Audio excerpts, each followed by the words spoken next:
اب ہم ہی اچھے نہیں ہیں تو پھر رحمت کی چادریں تو نہیں تان دی جائیں گے ہمارے اوپر. یہ حکمران عذاب ہے ہمارے اوپر اور یہ ہمارے گناہوں کی سزا ہے. حجاج بن یوسف بصرے کا سخت گیر حاکم اپنے ہاتھ سے 70,000 لوگوں کو قتل کیا تھا. 90,000 لوگ اس کے حکم سے کٹے تھے. حضرت حسن بصری رضی اللہ تعالیٰ عنہ فرمایا کرتے تھے اگر پچھلی امتوں کے لوگ اپنے سارے ظالموں کو لے آئیں اور ایک پلڑے میں ڈال دیں، ہم صرف حجاج بن یوسف کو دوسرے پلڑے میں ڈال دیں گے، یہ پھر بھی بھاری ہو. صحابی رسول کو سین حرم میں ذبح کیا شخص، بہت ظالم شخص. تو کسی نے جرأت کی، جرأت کرنے والے ہر دور میں ہوتے ہیں، اور کہا کہ تو نے حضرت عمر کا زمانہ دیکھا ہوا ہے، اگر تو بچہ تھا اس وقت، ان جیسا انداز حکمرانی کیوں اختیار نہیں کرتا، اتنا بڑا ظالم کیوں ہو گیا تھا. تو حجاج بن یوسف نے جو جواب دیا وہ 2 لفظوں میں تھا. اس نے کہا تبازروا اتعمر لکم، تم ابو ذر بن جاؤ میں عمر بن جاتا.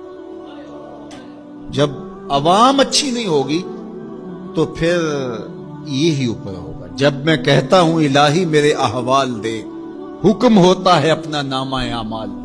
ایک روایت میں اعمالکم امالکم، تمہارے اعمال ہی تمہارے امال ہیں، جس طرح کے عمل ہوں گے اس طرح تمہارے اوپر مسلط کر دیے جائیں گے. بندہ سمجھتا ہے کہ یہ آ جائے گا تو شاید یہ اچھا ہوگا، یہ آئے گا تو شاید یہ اچھا ہوگا. آج سے کافی دیر پہلے ایک حکومت گئی، پھر اس کی بعد دوسری آئی، تو وہ کوئی صحافی تھے تو مجھے کہنے لگے کہ آپ کیا اس پر کہتے ہیں. تو میں نے کہا کہ ہم نے پھولوں کی آرزو کی تھی، آنکھوں میں موتیا اتر آیا.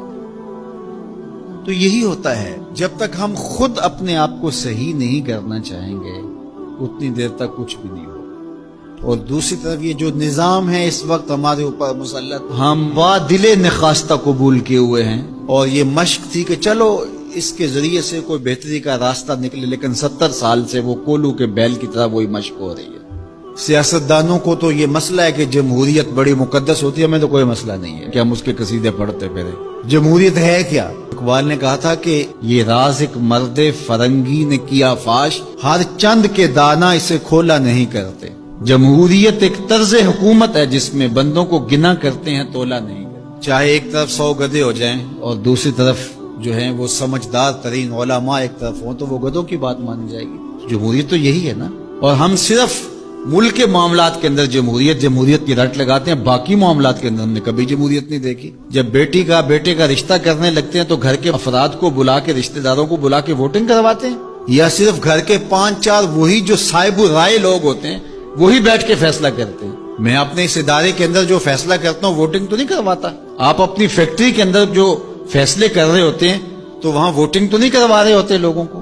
آپ جو بھی معاملات زندگی کے چلا رہے ہیں، رشتے کرتے ہیں بچوں کے، فیصلے کرتے ہیں، کوئی چیز خریدنی ہے، کوئی چیز بیچنی ہے، اس شعبے کے ماہرین کو بلا کے رائے لیتے ہیں، سمجھدار لوگوں کو بٹھا کر کے. اس وقت آپ کی کچن کیبنٹ بھی ہوتی ہے، سب کچھ ہوتا ہے اس وقت. اور یہ ملک اس قدر بے توقیر ہے کہ یہاں آپ اس شخص کی رائے لے رہے ہو کہ جو بریانی کی پلیٹ کے اوپر بک رہا ہے، اور آپ کہہ رہے ہیں کہ اس ووٹ کو بھی عزت ہونی چاہیے، اس کو بھی وقار ہونا چاہیے. کیا بات ہوئی آپ کی؟ ہماری تقدیر اگر بدل سکتا ہے تو وہ نظام محمد صلی اللہ علیہ وسلم بدل سکتا ہے. نظام خلافت ہماری تقدیر بدل سکتا ہے. ہم مشق کرتے رہیں، جو بھی کرتے رہیں، کچھ نہیں ہونے والا.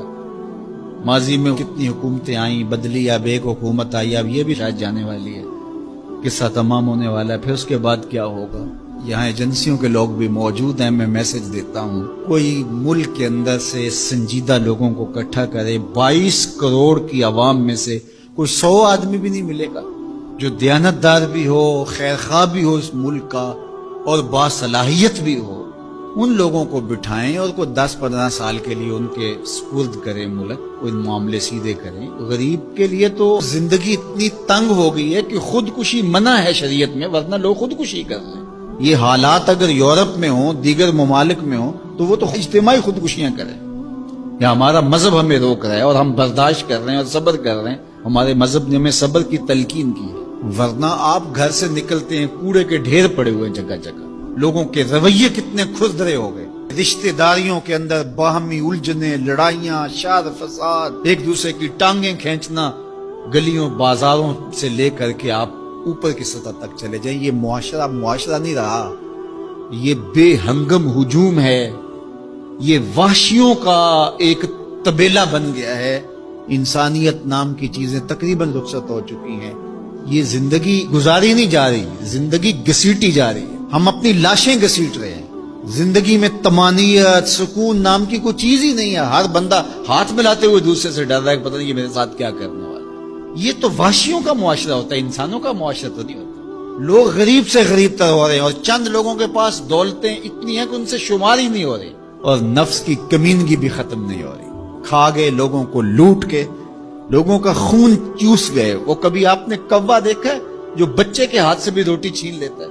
یہ ہمارے جو بچے ابھی پیدا ہونے والے ان سے بھی روٹی چھین چکے، اور آگے ان کی نسلیں ہماری آنے والی نسلوں کی روٹی چھیننے کی تیاریاں کر رہی ہیں۔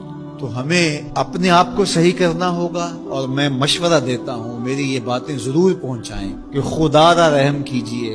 جو اپنے بند کمروں میں بیٹھے انہیں نہیں پتا کہ لوگ کس طرح سسک سسک کے زندگی گزار رہے ہیں، کیا اذیت ناک زندگی ہے لوگوں کی۔ تو اس لیے خدا را اس ملک پر رحم کھائیں، جن کے پاس قوت نافذہ ہے وہ ضرور اس کو استعمال کریں، اور کوئی ایسا فیصلہ کیجئے کہ جو یہ پج مردہ معاشرہ پھر سے جی اٹھے، اور وہ ایک ہی راستہ ہے، اور وہ راستہ میرے حضور کا دیا ہوا۔